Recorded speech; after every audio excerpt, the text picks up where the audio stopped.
Hi guys, back again.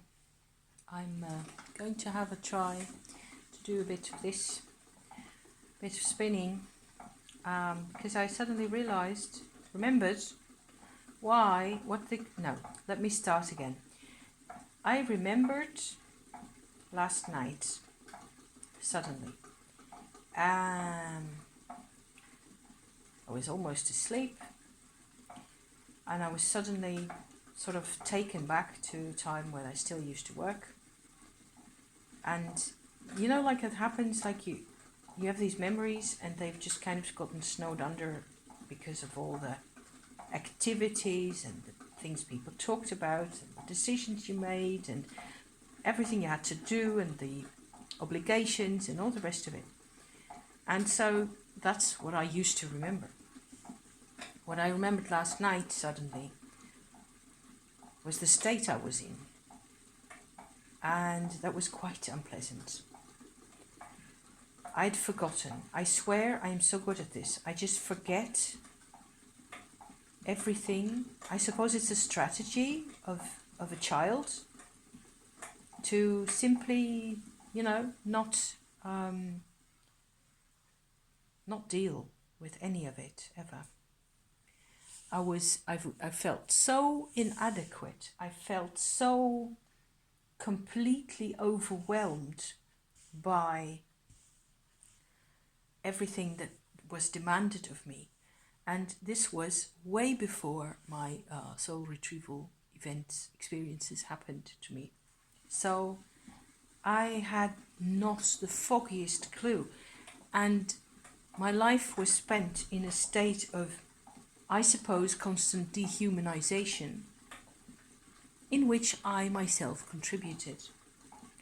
And so all that I have kind of known, but it became very much clearer to me last night. And I just went to sleep because we were tired and it was late and I just had to get to bed and get to sleep. And I did. And this morning I was kind of trying to get back to some type of thinking about these things.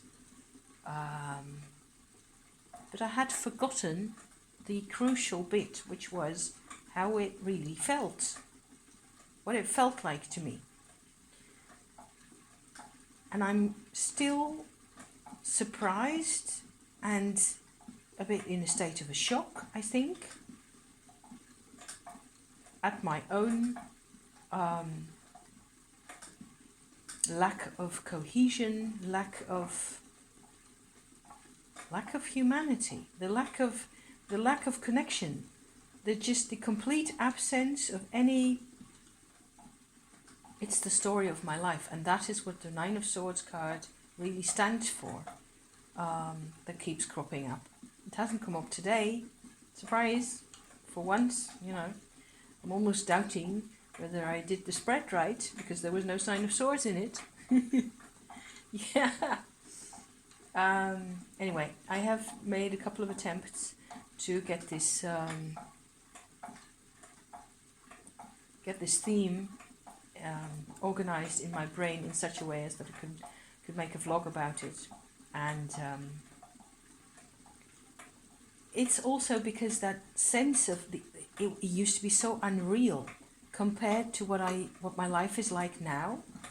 There's a tiny part of me that still doesn't believe that everything that has come to me and everything that I share with people nowadays, that it isn't real. That, of course, if ever I were to go back to those type of circumstances, I will fail just as miserably as I did then. I will simply shut down again. I will simply, I don't know. I'm afraid. I'm afraid that I will be afraid again. Or that I will be incapacitated, which is kind of the same thing. I suppose it is right for me to deal with these memories and with this part of myself in a way like I would tend to want to deal with this type of thing in my life nowadays, in some form of, with some form of selfhood and agency and that's where my self-sufficiency really lies. Taking care of these type of vibrations. God, it used to be such a pain. And I'd forgotten. I had really and truly pushed it to the back of my mind because I had other things and blah and blah. And it was like being completely frozen. Everything inside was just, it was like when my mother was still alive, who was rather unreliable in many ways. I mean, she could be okay, I guess, when she felt more or less fine, more or less okay, but she was always in pain. She was always physically suffering. So there was always degrees to which you couldn't really count on her to, you know, cooperate or participate or have anything to say. She certainly didn't have time or energy to be my mother. She tried. I know she tried. But it's time for me to acknowledge, that's what I'm trying to do here, the way things really were. It was another world. It was another planet. And maybe that's one thing I thought of, is I've watched the animation movie Inside Out, you know, at least 20 times in 2017 and 18. And I watched it again recently. And each time it's like another little fragment of realization comes to me, that in order to get the joy back, you have to get the sadness back. Which is, of course, the ultimate recipe for processing trauma of whatever kind.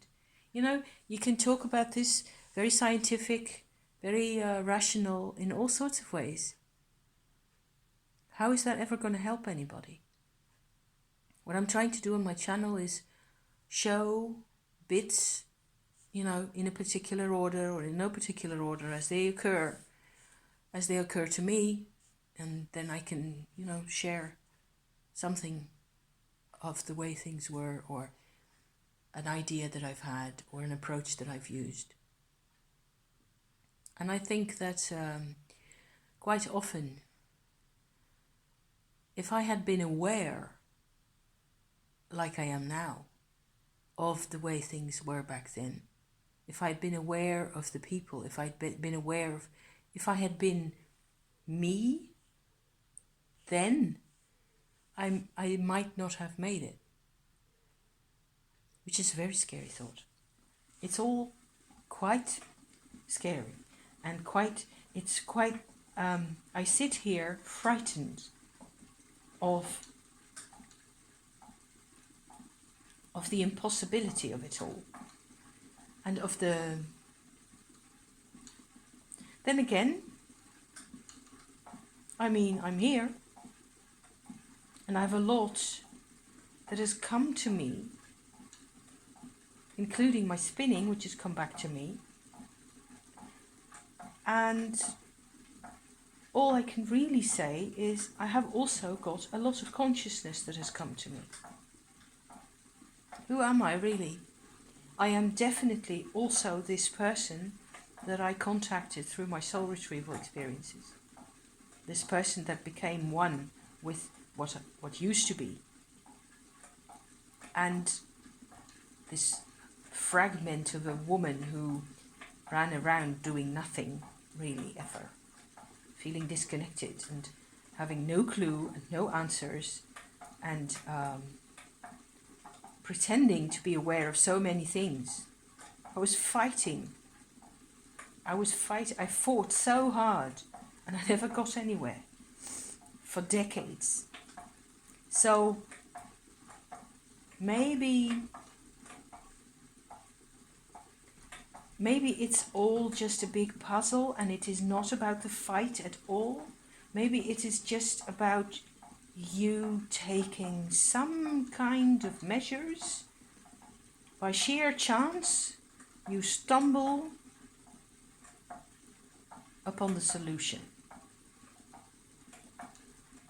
But the solution is found within yourself. Always. Your own self, the organization, the structure of your person has got to be what you need it to be. Otherwise, you will suffer. So maybe that's what I'm trying to say here. Maybe I'm trying to make it more general. I am trying to overcome my own memory of the fear. God, I was inadequate.